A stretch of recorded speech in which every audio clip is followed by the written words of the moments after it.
Hello बच्चों, चलिए प्रश्न को पढ़ते हैं और समझते हैं। दो लड़कों तथा तीन लड़कियों के समूह में दो बच्चे यादृच्छा चुने जाते हैं। इन घटनाओं को लिखिए। तो हमें घटना ए, घटना बी और घटना सी दी हुई है बच्चों। और हमें बताना है कि इन तीनों घटनाओं का कौन सा जोड़ा परस्पर अपवर्जी है। ठीक है बच्चों, तो प्रश्न को हल करने से पहले प्रश्न के लिए हम मुख्य अवधारणा लिख लेते हैं बच्चों। तो देखो, प्रश्न की मुख्य अवधारणा क्या होगी। तो प्रश्न के लिए मुख्य अवधारणा मुख्य अवधारणा में बच्चों हम परस्पर अपवर्जी घटना को समझेंगे। ठीक है, तो मुख्य अवधारणा, और यहाँ पर हम देखेंगे कि परस्पर अपवर्जी घटनाएं क्या होती हैं। तो मैं वही बात बच्चों यहाँ पर लिखूंगा कि देखिए, यदि यदि ए तथा बी ए तथा बी परस्पर परस्पर अपवर्जी है अपवर्जी है। ठीक है बच्चों, तो इसके लिए सूत्र होता है परस्पर अपवर्जी है। तब तब बच्चों इसका अर्थ होता है कि ए और बी में कोई भी अवयव उभयनिष्ठ नहीं है। तो तब हम जो सूत्र बनाएंगे वो होगा ए इंटरसेक्शन बी।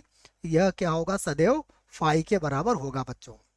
ठीक है, तो यह बच्चों हमारी मुख्य अवधारणा हो गई कि यदि कोई दो घटनाएं परस्पर अपवर्जी हैं तो उनका जो इंटरसेक्शन होगा वो क्या होगा, फाई होगा। ठीक है बच्चों, आइए अब प्रश्न में सबसे पहले हम प्रतिदर्श समष्टि लिखते हैं बच्चों। तो देखो, प्रश्न में हमें क्या कहा गया है, दो लड़के और तीन लड़कियों का समूह है। तो सबसे पहले बच्चों यहाँ पर हम लिखते हैं प्रतिदर्श समष्टि।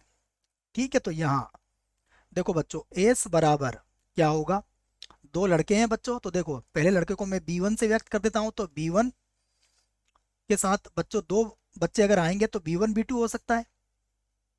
बी वन के साथ जी वन, पहली लड़की आ सकती है। बी वन के साथ जी टू आ सकता है। बी वन के साथ जी थ्री। ठीक है बच्चों, तो ये हमने बी वन के साथ ले लिया। अब यही बात बच्चों बी टू के साथ हो सकता है। देखो, बी टू के साथ पहली लड़की, क्योंकि बी वन तो पहले ले लिया है हमने।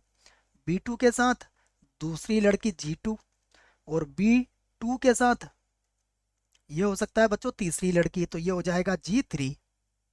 ठीक है, उसके बाद देखो बच्चों, और भी स्थितियां बन सकती है कि जी वन के साथ जी टू अर्थात दोनों लड़कियां हो।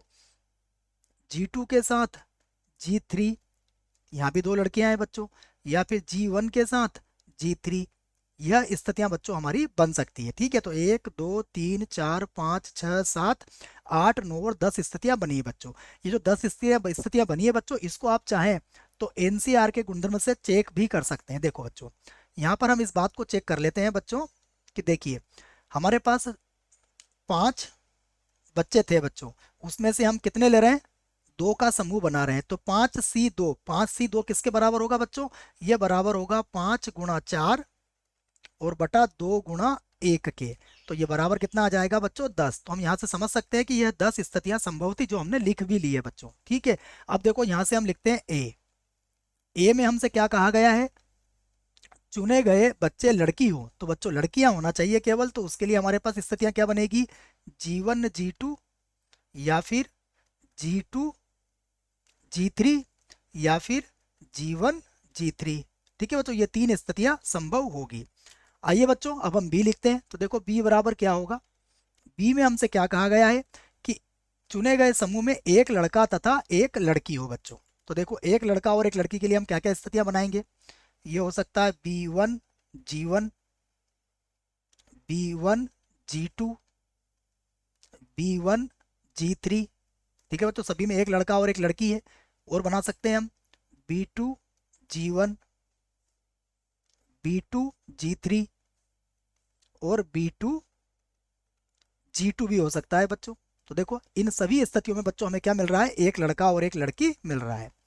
आगे देखते हैं बच्चों, अब हम सी लिख लेते हैं। देखो, तो अब सी में क्या कहा गया है, सी में कहा गया है कि कम से कम एक लड़का चुना जाता है बच्चों। कम से कम एक लड़का तो होना ही चाहिए। अगर दो लड़के होते हैं तो भी हमें कोई परेशानी नहीं है। ठीक है, तो देखो यहाँ पर क्या आ जाएगा, यहाँ पर आ जाएगा हमारे पास बी वन जी वन। देखो, एक लड़का है यहाँ पर।